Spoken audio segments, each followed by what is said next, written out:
Hey there, it's Jill Coleman here with JillFit Physiques, and today I wanted to do a quick video on what I call the deprive-then-binge cycle. So I get emails all the time from women reaching out to me who have read the blog and say, my story is exactly like yours. I literally have gone through everything that you have, and I'm so sick of it. I don't know where to go from here because all I know is deprive Monday through Thursday and then binge Friday through Sunday. That's all that they know.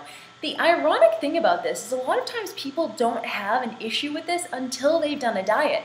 So they say, Jill, I've never even thought about food. I just kind of eat, according to my hunger and my cravings.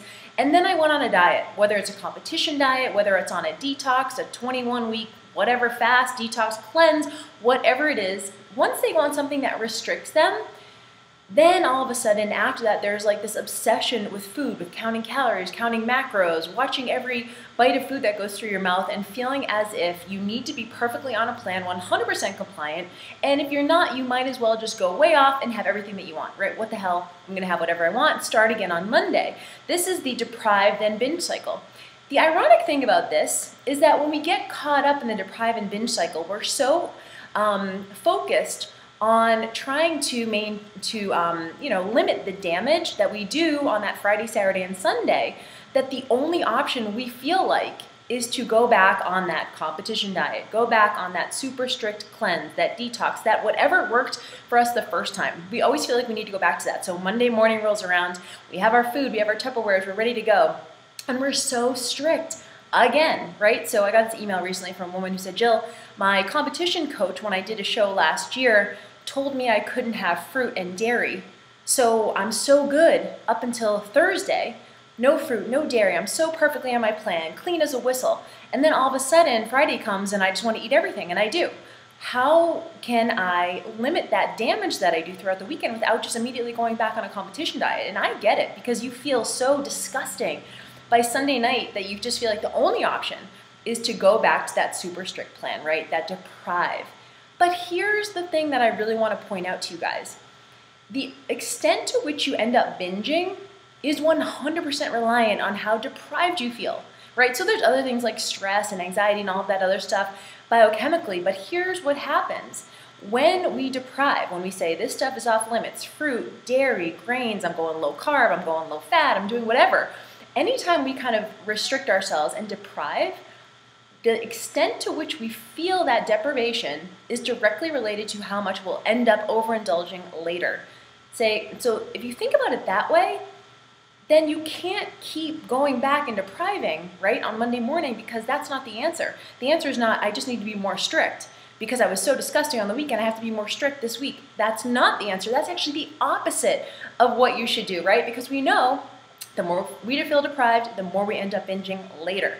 So what is the solution? One of the things that I'm going to talk about in the webinar this week is the fact that when you're caught up in the deprive and binge cycle, the solution is not to just deprive further, right? Even though we feel like we need to because we feel so gross.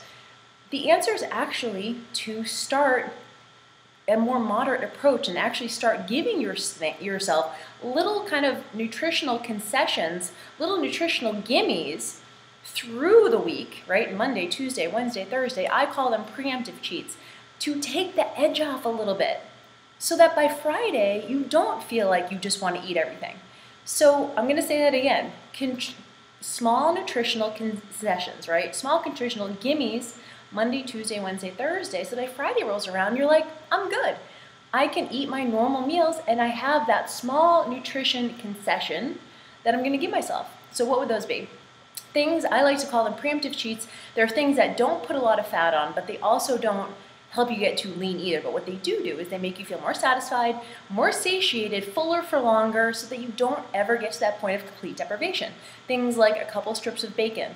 Things like, maybe some other breakfast meats like ham or sausage, avocado, guacamole, a few squares of dark chocolate, maybe a little sugar-free chocolate, maybe a small frozen yogurt. Things that take the edge off, but they don't, really add a lot of pounds, especially if you're just doing something in a moderate amount, right? So maybe a small frozen yogurt. If you had a small frozen yogurt every single night, the entire week, I guarantee you, A, you would not gain weight, and B, come the weekend, you'd be like, I'm good, right? So can you see how this kind of works? So the answer, if you're caught up in the deprive and binge cycle, the answer is I just need to be more strict. I'm so weak, I'm so undisciplined, I just need to be more disciplined, I just need to be more strong-willed. That's not the answer. The answer is to take the edge off preemptively to prevent the weekend binging. So I'm going to be talking about that in the webinar, but I did want to give you guys a quick heads up on that. I hope that makes sense.